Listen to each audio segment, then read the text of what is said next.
I'm hitting record. Yeah, I've been having a good day. How's your day, man? It's been good. Pretty slow. Yeah, Pretty slow. Yeah, just I haven't had any time alone in a little bit, so I'm kind of enjoying it. that's good. Yeah, I was out and about for about 4 days until last night, which was pretty nice. I didn't even know what to do. Yeah, Yeah, I crazy. ended, I ended up just looking at animes I could watch and not choosing one. It was just like bedtime. I love that. Or like browsing movie commercials for like, and then Yeah, never exactly. watching a movie. Yeah. Like that was Uh, good. yeah. So I'm here with Zane Coppard. He has just put out a new album called Of Self. I've listened to it a bunch of times over the last week, as well as Of Love. I didn't listen to the demos album. I haven't touched that yet, but I Okay. also listened to some Downpour this morning. Thousand Petal Lotus. He's played drums in Cross, Smash Boom Pow, and plenty of other things. Evan Konrad, which you've sunk a lot of time in, from what I've read. Yeah. Yeah. So what I found of this new record is I found that you have this kind of like egoless introspection. You know what I mean about the way that you kind of articulate yourself. I listened to your interview, most of it that you did with your brother Yeah. for his podcast, Yeah. and you guys talked about that a little bit. How it's called Of Self to kind of articulate this, kind of step away from being a player in someone else's thing and being like, okay, it's my time, and how to approach that without sort of making it about yourself at the same time. You know what I mean? So I'm just curious about your relationship with your ego. That's my first question. I think it's a good question. I feel like it took me a while to uh understand that part of myself, develop that part of myself. I feel like I exist in such a like I'm so I feel like I experience like the surface level of reality last, like or just Right. words and stuff. Like I'm so um caught up in just the feeling of things and just the perception of others and myself and how sensitive I am to my environment and how fascinating people are. I just kind of Yeah. feel like I was a little late in developing that personal voice or opinion. I Yeah. think the term like ego is similar to identity, which means you have to stand for something and stand against something in that case. And yeah, I think this was kind of me figuring out what it is I wanted to say, Yeah. And you know? exploring an identity, an exterior identity, right? Because Yeah. I guess there is an identity to sort of being philosophical and observational, right? But but doing a record under your actual name is after using a lot of aliases, and we're playing with a lot of bands and stuff, is ambitious, and you can only do it once, Yeah. Yeah. Totally. Totally. Something I struggled with as well. Yeah, so we don't know each other very well, but we lived in the same house for a while. I wrote down that what I think about you is that I think that you have an organic humbleness about you. That's um, nice. yeah. So I'm just curious, basically, with that in mind, I want to know about your sort of history as a musician, and then getting into the sort of being a session musician and stuff. Because I don't know anything. I don't know anything about you, man. I want to know sort of like the ground up of your sort of musical life, career, passion. Yeah, of course. The family I was born into was all very musical. My dad played in a bunch of bands in the 60s and 70s. He had a top 10 single in Canada in the 70s and like lived in LA. Right. Kind of went through that, the music industry and was put through that machine, and spit out and like hated it and left that side of the industry. But I think speaking of his identities, his ego, whatever you want to call it, he always wanted that to work, but it didn't. And I think he was so connected to that idea. So naturally, he has two sons, so he's really supportive of us in music, which was amazing. So I started drum lessons when I was 8 and did them for 9 years. Um, I started playing in bands with people like, over twice my age when I was 14 in clubs and Where bars. did you grow up in Victoria? I was born in Vancouver, but I mainly grew up in Victoria. And then in grade 10, I did school online to move to Vancouver to like do music shit with my brother, Hell yeah. which was And intense. was that Smash Boom Pow? Yeah. Yeah. And then through that, I kind of just randomly, I got approached at a show we were playing from this band, local band, and they're like, "Hey, our drummer can't make it. Do you want to play Squamish Festival with us?" I was like 18 or 19. No, Yeah. I might have been 17. I don't know. I was pretty young. And I was like, let me talk to my bandmates first. Because, this was all new. And I was just like, yeah, let's do it. So I did that, and it kind of just organically grew into playing with different bands. And Drummer is a hard person to find reliably, so yeah, and become a hot commodity quick. Yeah, it became, in terms of like earlier renditions of my music, like Thousand Petal Lotus and Downpour, they're very influenced by, when I was 19, I started going, this was a total new thing to me, that I was living in Vancouver, and I went to these noise festivals that this guy I knew met was putting on, and I was like, what the hell is this? I thought I was going to see live instruments. Yeah. I had a similar eureka moment at the same age, so. Yeah, pretty powerful. And then through that, I kind of met this band that I really fell in love with called Drums, and they took me on to tour with them in Europe for like, we went over like 4 times within a year and spent a few months there. And then through that, I kind of just got exposed to a lot of different people, and it kind of happened very organically. And then it got to a point where like the band with my brother went on hiatus, because I was just like, I feel like I need to do this other shit. Yeah. And then last year, before all this COVID stuff, I was with Evan. We were playing some really, bigger festivals and showcases and things like this, and kind of things you aspire to do as a session player.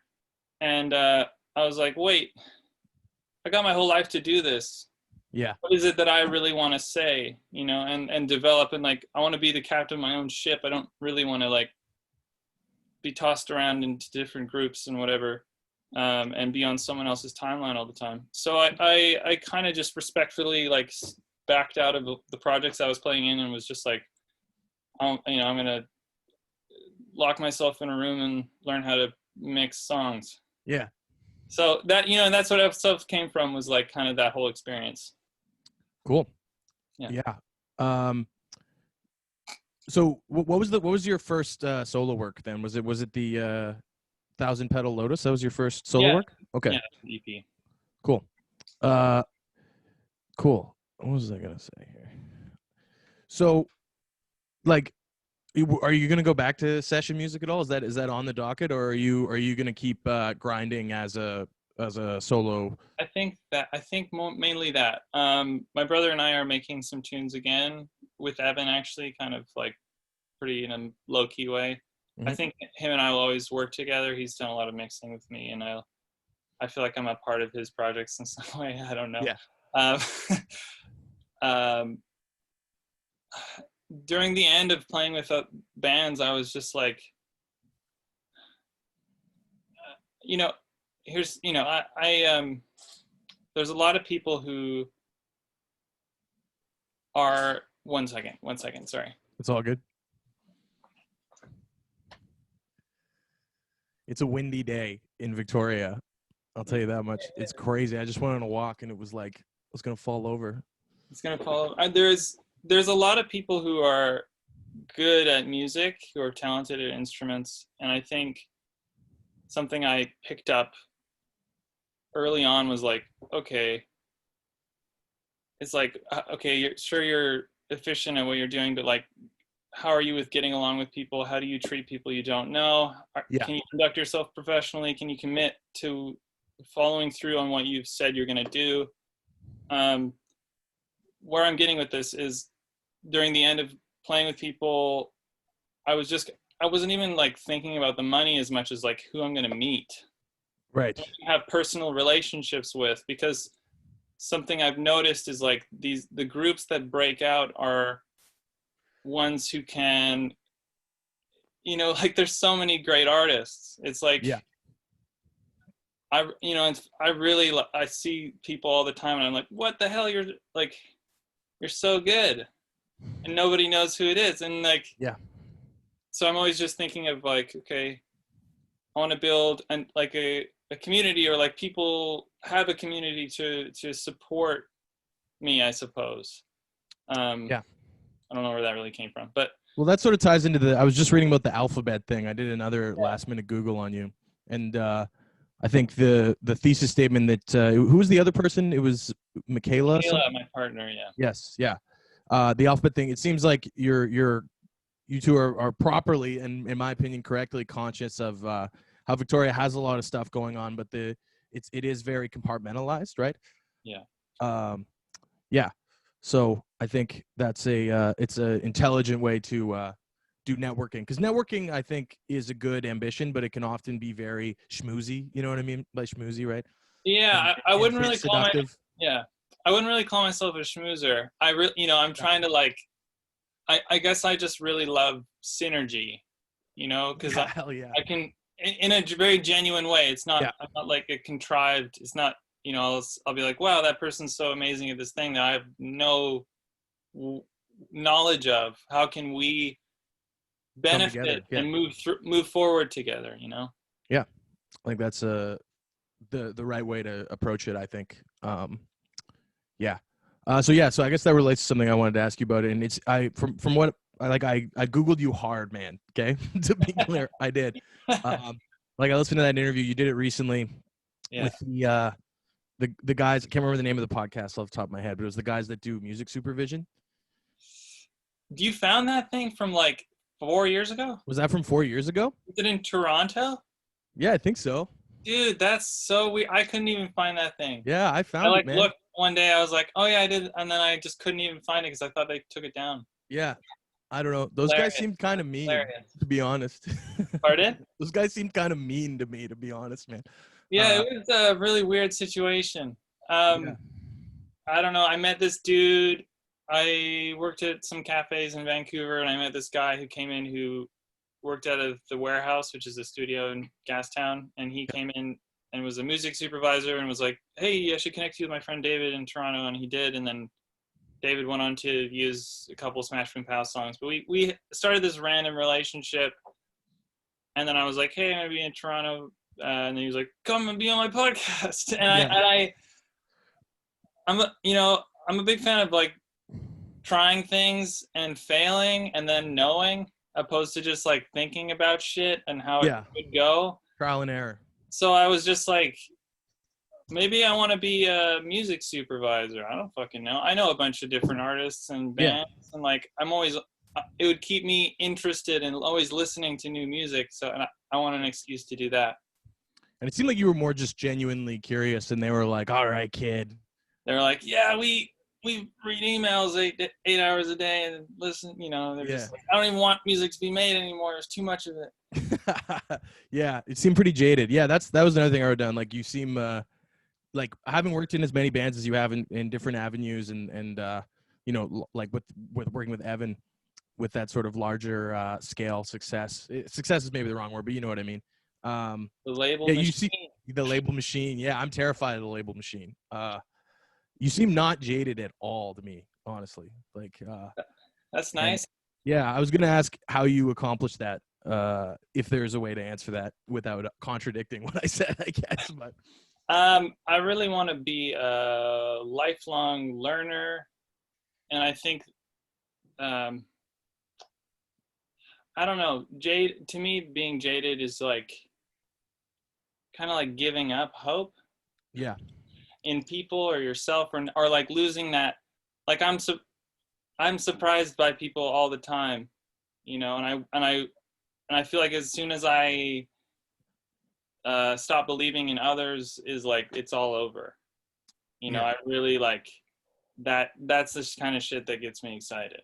Is that possibility of being surprised, or like being like, okay, I want to learn something from you, or you know what I mean, and just Yeah. having that going on all the time. Constant attitude. Yeah, I'm jaded. Like, and I try not to be, but playing music live for as many years as I guess I have now, it's 6 or 7 years.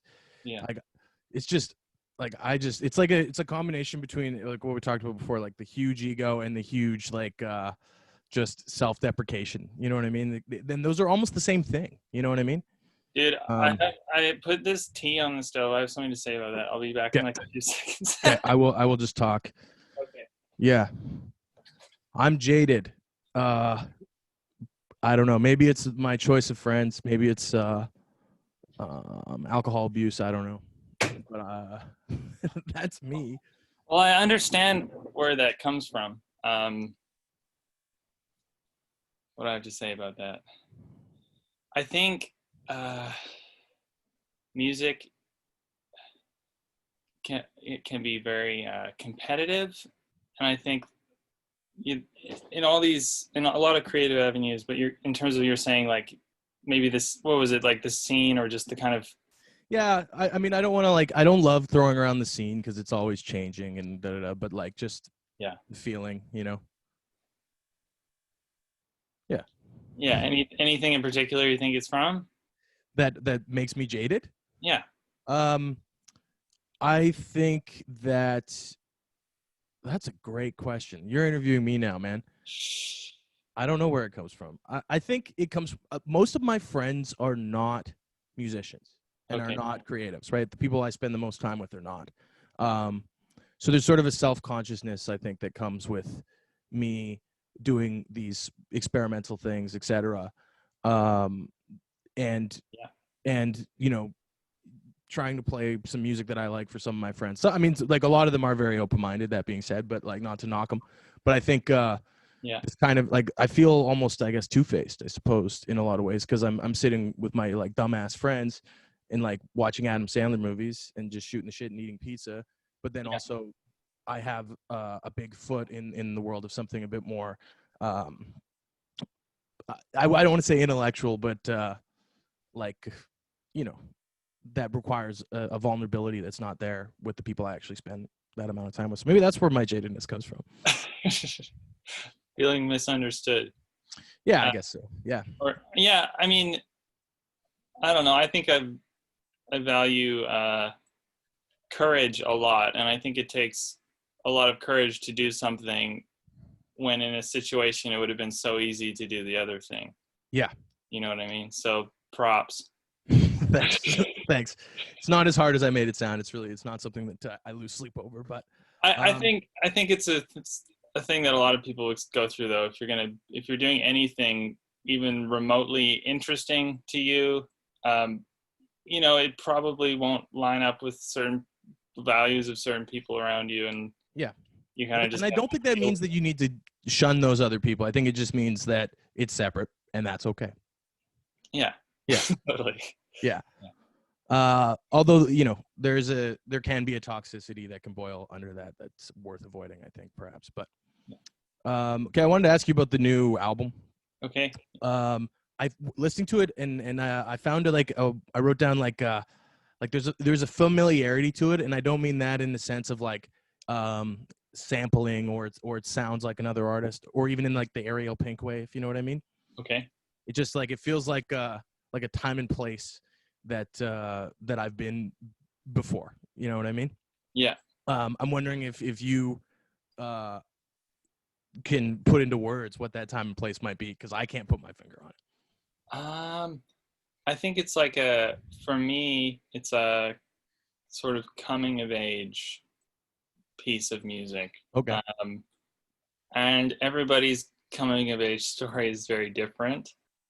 Well,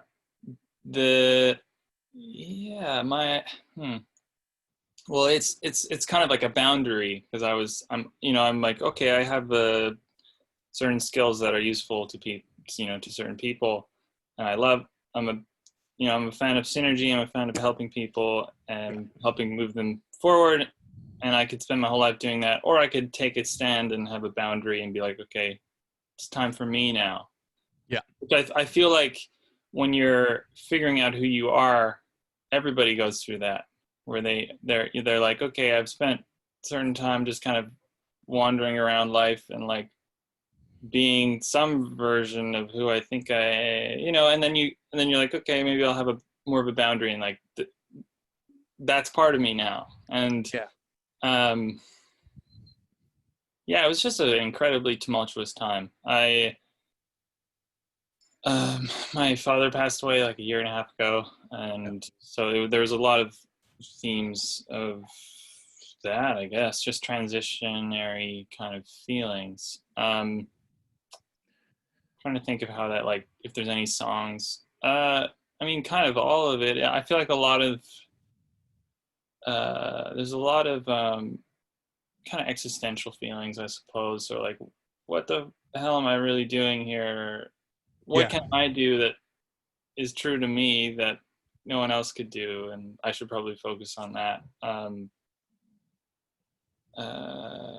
Yeah, and I was just in terms of where I was living and my housing situations were all quite stressful and uncertain. So it was the kind of thing I would just make time for and go be like, okay, I had this hole in the wall, very dark, grim kind of studio in Rock Bay that I was using. And, not the most inspiring environment, but I would just go there by myself, like late or early or whatever. And it was just a weird time. was the studio in Rock Bay? Was it the one? I believe Andy took me there once. Was it that spot with the Probably store? Like John Street and something. Yeah, that sounds right. Yeah. Cool. Yeah, that place it's small and hole in the wallish. Yeah. Yeah. So I'm curious about the actual like recording process. Like, what did you use? Because it has this. I found that it has a lower fidelity than the record before of Love. Right. But I could tell based on the sort of like the intelligence of the song structures that maybe it was out of necessity, but there's definitely, you use it to your advantage with the kind of free form. I wouldn't say soundscapey, but sort of like you kind of let the noise breathe in a lot of these tunes, right?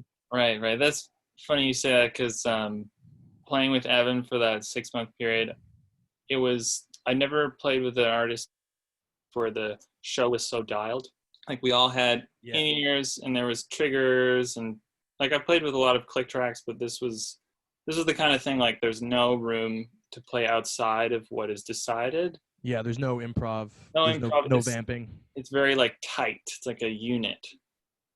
So I think the part of me that really wanted to express that kind of improvisation came out in these songs, because I was just like, I was like, I need to express that part of myself. So the vocal melodies kind of have this I wouldn't say improvised, but spontaneous, that's the word, spontaneous kind of energy, these kind of big rising melodies, Yeah, well, I mean, to be fair, my brother picks on me all the time. He's like, I don't think you knew which note you were trying to hit.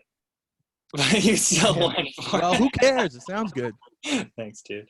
Yeah. Which I think is funny, because it's true. I like to keep room for improvisation in a performance, like even vocally. I'll try, if there's a line I'm not certain of, I'll be open to it being different.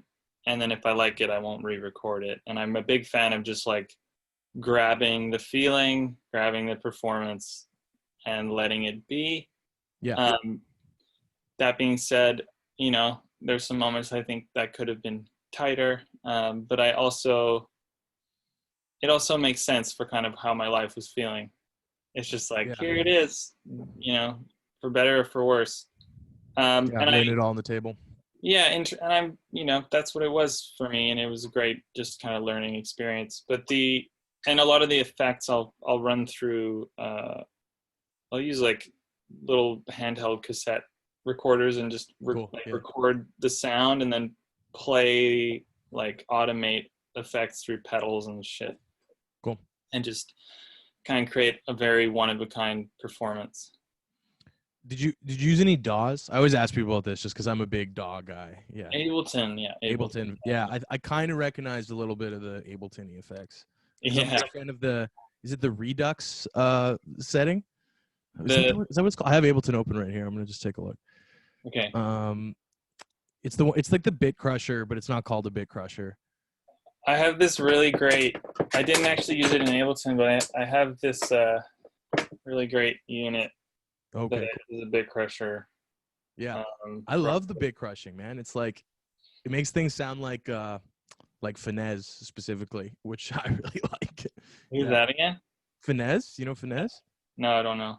Okay, he's a electronic artist that does like everything is a guitar, and he uses like ancient, like very like command prompty looking effects, and it's just like it's so bit ridden, and it's very nice. It's very good music. I'd recommend it. Awesome. Yeah. Yeah. What else did I have here? So, the piano on the record. You were using in real sit down piano on the record. That's right.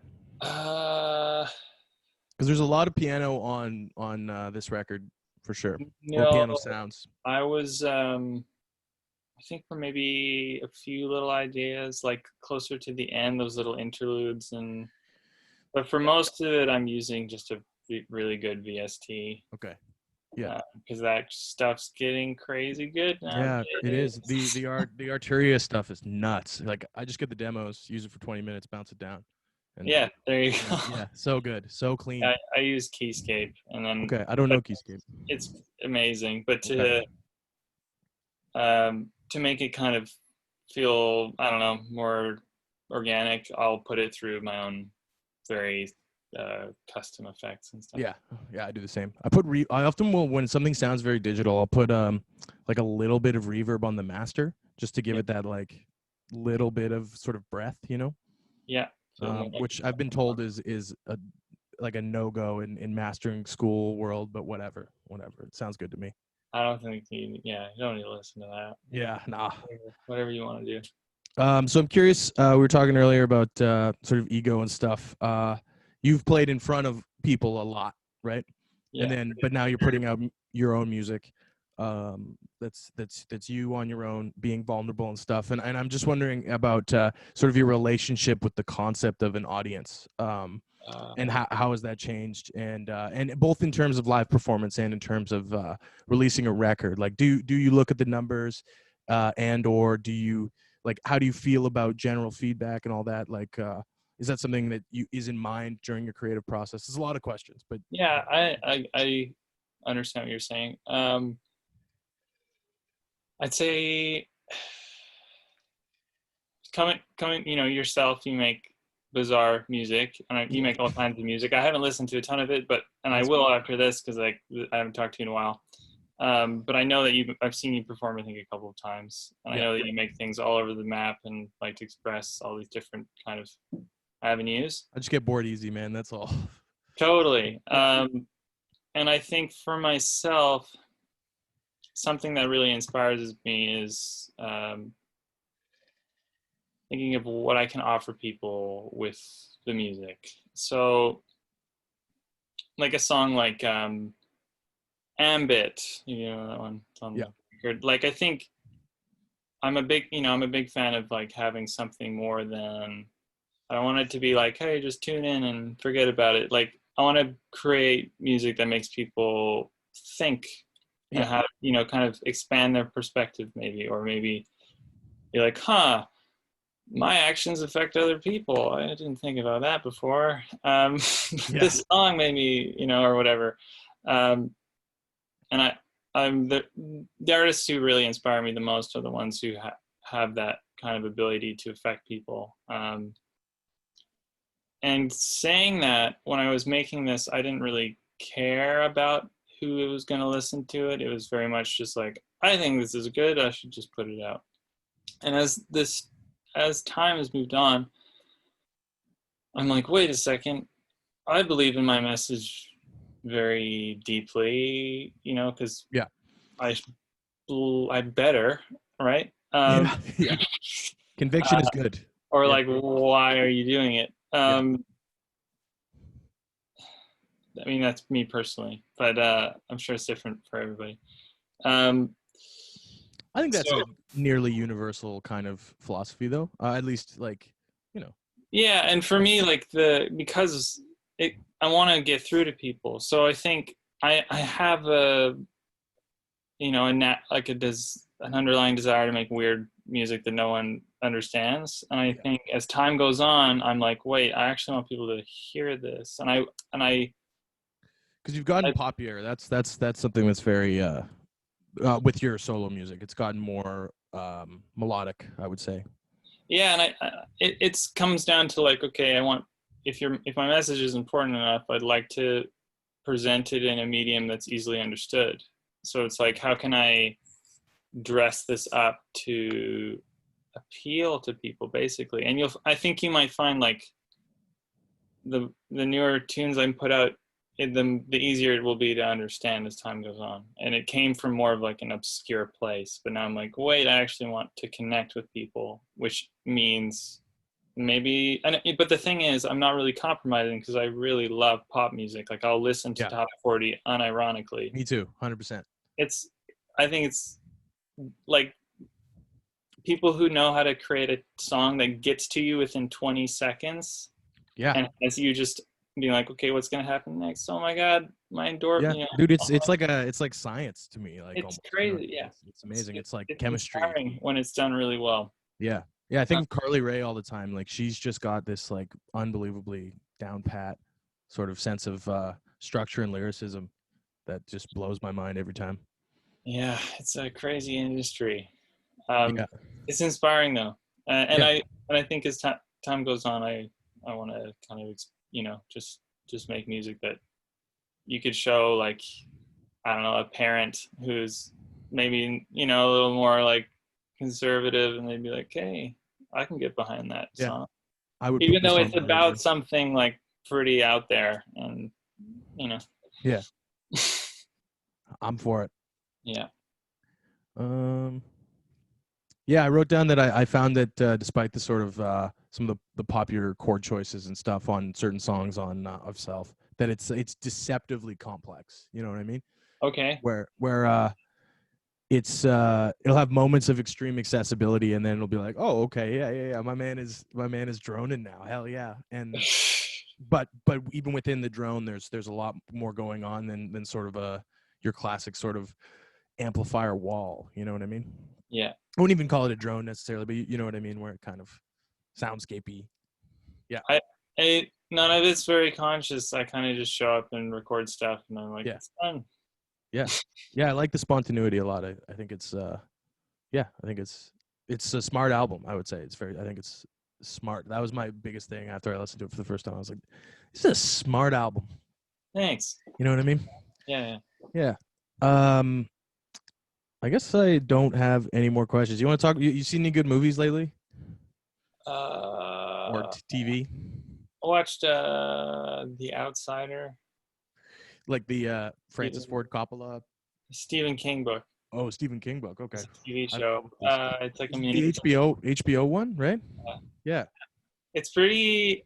The first half is really good, and then it kind of, I don't know, gets a little less interesting. But the score is great. Very eerie, super minimal. Just direct. It was good. I liked it. It could, you know, the ending could have been a little better. Yeah. Um, Twilight Zone, beginning into the Twilight Zone, the original. Yeah. Oh yeah, that's some shit I'll put on just like off YouTube when I have nothing better to watch. And it's like I was talking actually to my mom about Twilight Zone recently. It's just like how it's kind of like it's like the new fairy tales almost, you know, in the way that it's sort of or new Shakespeare, and that it's like it's kind of the groundwork for a lot of cinematic storytelling that we do now, you know, which is very Totally. interesting to watch. So it was only like what, I guess 60 years ago now, Yeah, maybe it's a little less. wild. Yeah, yeah. It's Most influence. It's crazy. one dude writing it all too. It's pretty Yeah, wild. yeah, And uh, for the time period, it's awesome. yeah. I agree. How about you? I watch a lot of movies. I try to watch one a day. I watched Shadow of a Doubt, which is a Hitchcock movie, yesterday. Yeah, It was pretty good, pretty classic, like noir yeah. story. They're playing a Hitchcock movie once a week in the Capitol 6 right now, which is kind Yeah. of cool. Yeah. Theaters are What dope right now, dude. Like there's no one in them. And they like if you sit somewhere, it blocks off automatically the next 2 seats, so I can just chill. It's so sick. Awesome. Yeah, I hate a busy movie theater. Like, What draws you to movies so much? there's a couple. I like that it's all senses. You know. Yeah. It's like, in my opinion, it's the perfect art form. Yeah. Although I prefer music. Music's like my bread and butter. But film, like there's so much coming at you at once. It is like a total. It's like a high, especially in a movie theater where, like, and it's always impressive, even if it's an absolute piece of shit movie, like some dumb like comedy on Netflix or something. It's still like the amount of people involved to put together this kind of thing. It just is incredible to me, man. Like, I'm always like, I'm thrilled that people are willing to make these things, Yeah. I think that's what draws me to it. I love stories. Like, I love stories, and it's the most accessible way, even more than television, because television doesn't have to follow. It doesn't need an end, like what you said about The Outsiders. I find that very frustrating about television, is that it's more adherent to keeping itself alive than it is to telling a complete story, right? Yeah. Totally. There's exceptions to that, obviously, but do you do any creative writing or things like that? yeah, I do. Cool. Yeah. It's like the first thing I think of when if somebody watches a movie a day. I'm like, oh, maybe you'll write one. Yeah, I've tried for sure. It's so hard to. I always want to see it through. My imagination like can't look beyond my own means, which, you know what I mean? Mm-hmm. So I'm like, okay, I start writing something, and I'm like, okay, this guy's my buddy, this guy's my other buddy, and then actually trying to get people to work with you like that is incredibly difficult. Yeah. And I've tried and failed. So yeah, it's so much work. It's awesome because it's like you don't need anything, and you can make something sweet. Yeah. That's what I love about music, on the creative side, at least. Yeah. But It's a very interesting time for that. Yes, that's for sure. Yeah. Yeah, my email writing's gotten a lot better. That's for sure. Yeah. Hell yeah. Yeah. Okay, I guess I actually thought of another question. In the interview you did with the sound music supervisor guys, you mentioned doing a score for a film. I couldn't find any info on that. What was where who is this with? Is it a podcast? It was the same one we were talking about earlier. Okay, yeah. I'm blown away that you found that.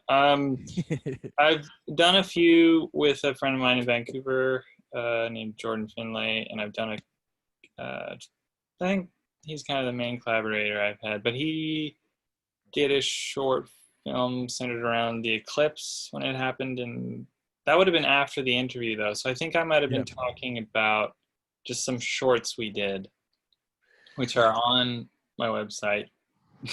Yeah. Got a couple there, I think. Yeah, I'll check him out. Jordan Finlay. I've written him down here. Yeah. It's a one shot centered around the eclipse, and it's been done for ages, but who knows if it'll ever come out. Now would be the time, I think, maybe. Yeah. Yeah. We're sort of in like an existential eclipse societally right now, so. Yeah. Yeah. Yeah. Totally. It's the deepest thing you're gonna get out of me today. Good way to put it.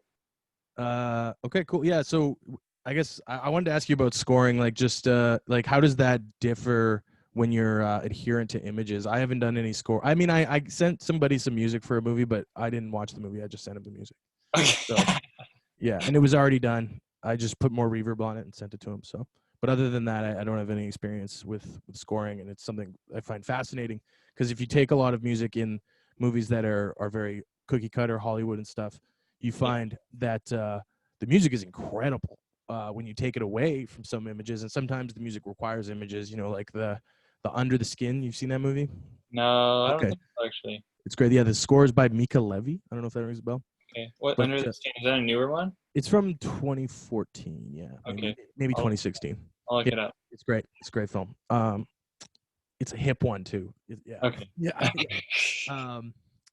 But you take the music away from that, and it's some pretty straightforward, sort of dark ambient kind of stuff. But with the movie, it's incredible. So I'm just wondering what the process is in your experience doing sort of film scoring, and how does it differ from working with Jordan, he's very hands-on for what he wants. So Mhm. I'll just like kind of do a pass, if it were, like get really familiar with the material and then just grab every idea.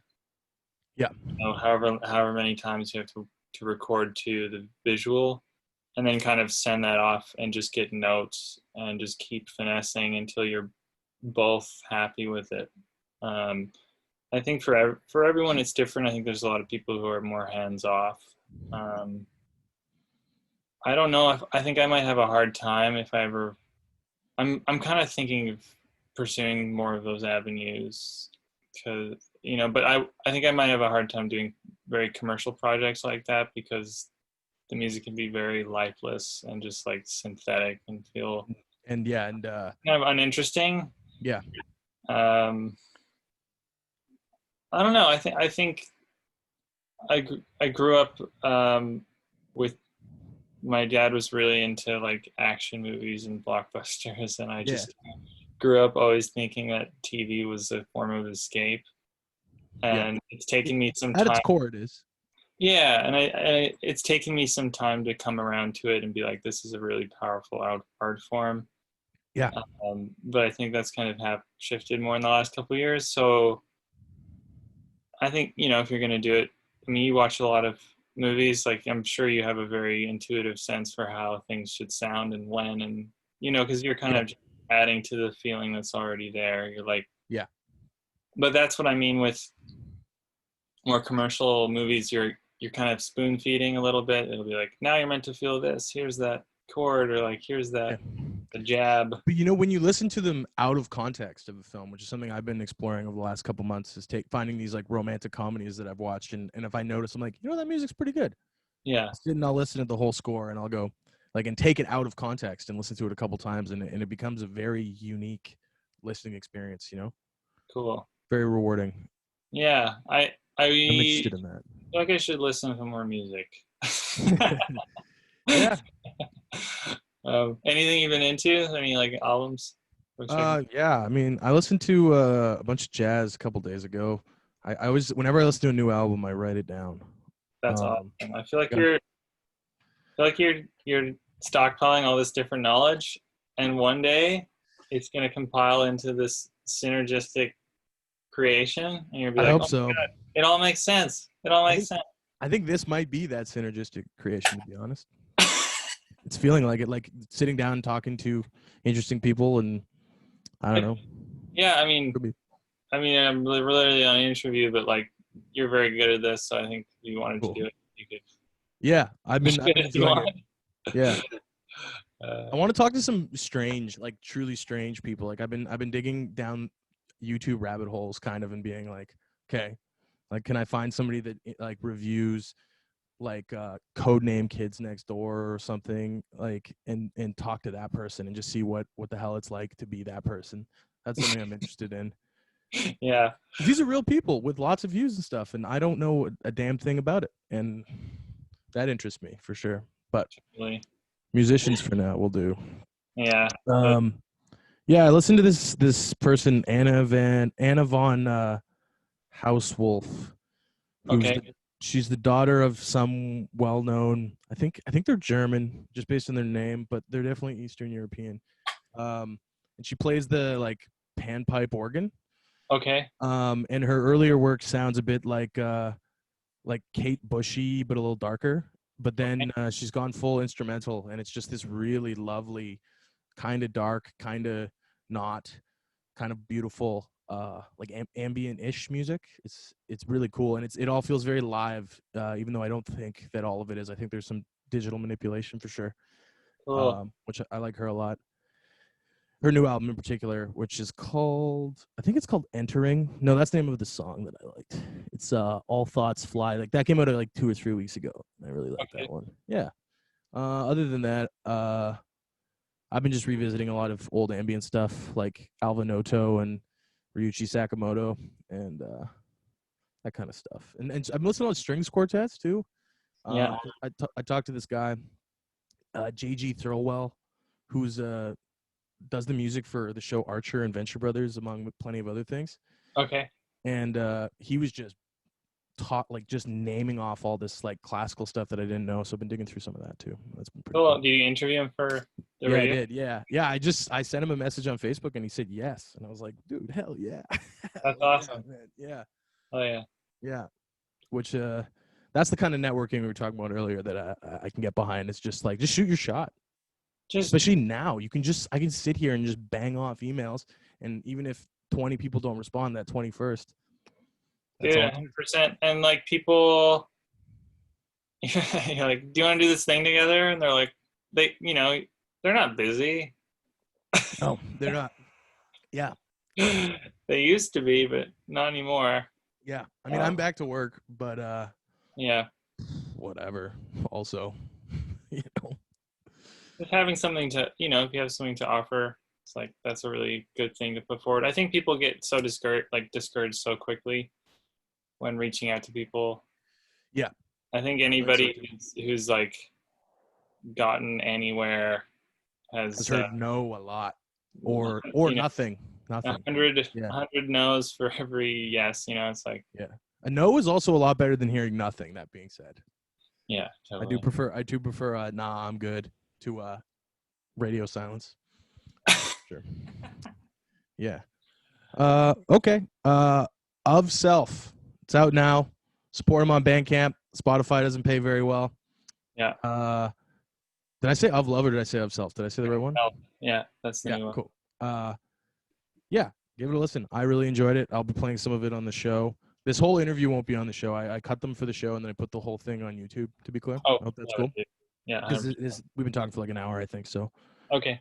Cool. Okay, man, this has been sweet. I'm gonna hit stop record. Unless you have anything you want to say.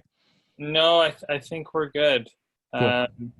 You mentioned something because it took me a minute to kind of clue in. You were saying you wrote down something about me what was it that you wrote down about me?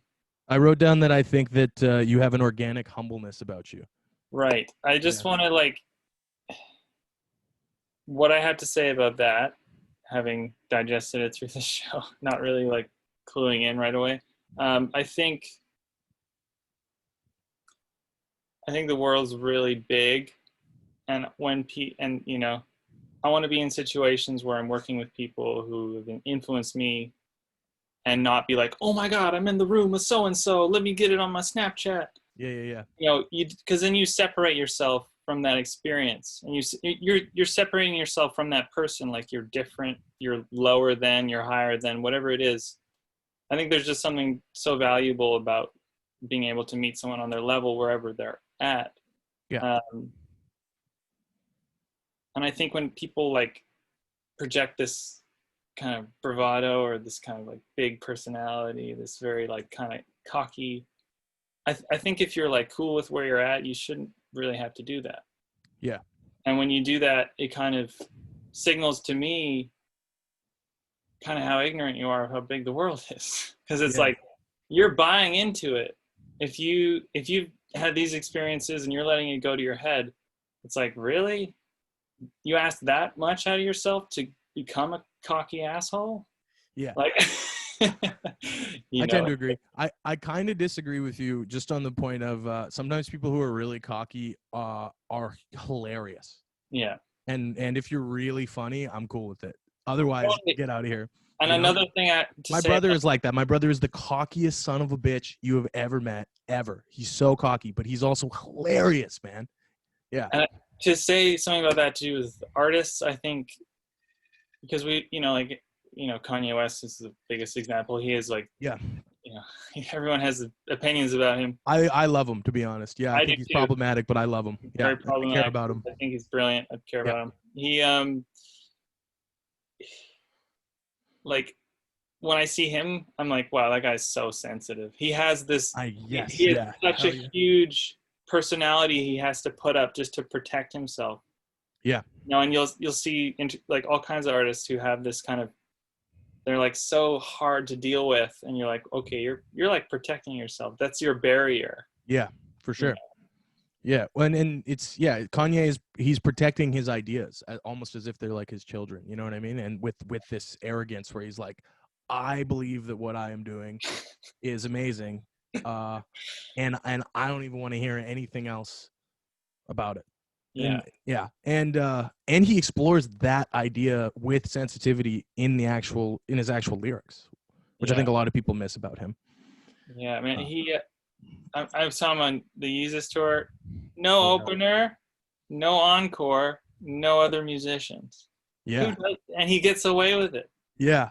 So bold. And he was wearing like a diamond mask, right, the whole time. Unreal. Yeah. I don't know. That music is ambitious too. That Jesus music is some ambitious music I to feel like he put up. grabs things and makes them popular. That's what he does. Yeah. Oh He yeah. sees it and he's like, oh yeah, I'm gonna borrow from that. Yeah. And then, you know, 3 months later, everybody sounds like Kanye. Yeah, people still sound like 808 and Heartbreaks, man. Dude, if it wasn't for that record, like the Drake and the Weeknd wouldn't be a thing. No, there'd be no Kid Cudi. There'd be no. I guess Kid Cudi was on that album, so actually that's not true. But I feel like they kind of opened up this whole genre. yeah, Like, sensitive rapper, man. Like that album's the one I go back to, and I'm always like endlessly rewarding. I was singing some of it to myself today, and I was like, yeah, when he says she hot and cold, and I was just thinking about like, I'm like, that doesn't rhyme with what he said earlier in that song, and I was just thinking about that in the shower today, and I was like, he doesn't care at all, though. Yeah, he doesn't care at all. Yeah, and stealing a Tears for Fears hook completely. Yeah, which one's that? Memories fade in the coldest winter. Okay. That's just a Tears for Fears song, man. Yeah, through and through. Yeah. And he's special. Yeah, definitely. Yeah, I hope everything works out for Kanye. I'm not 100% sold on the last 6 months. I like Jesus is King. Yeah. I thought it was a good album. I didn't actually listen to it. I find he's like one of those people who's hard to bring up. But you're like, Yeah, he is hard to bring up. You brought him up to the right person, though. I just feel, Yeah, I've done a lot of writing about him. Oh, really? Yeah, just for fun, just like these like long-winded defenses. Sometimes I'll watch an interview and I'll be like, oh man, I know what you're saying, but you just said it in a way that like, he's been doing that a lot recently, man. Misread it. Like 90% of people are not gonna hear you. Yeah. Why did you have to say it that way? But like he did, he had to do it. Yeah, he had to do himself. And I don't know. Poor guy. Yeah. Yeah. Yeah. I haven't really kept up, so I just know that he's like not. Yeah, he's said some he's gone full. Yeah. Religious right, I would say. So that's not everybody's cup of tea. That's for sure. No. Okay, I'm gonna stop recording now. Okay. Cheers. Cheers. Stop.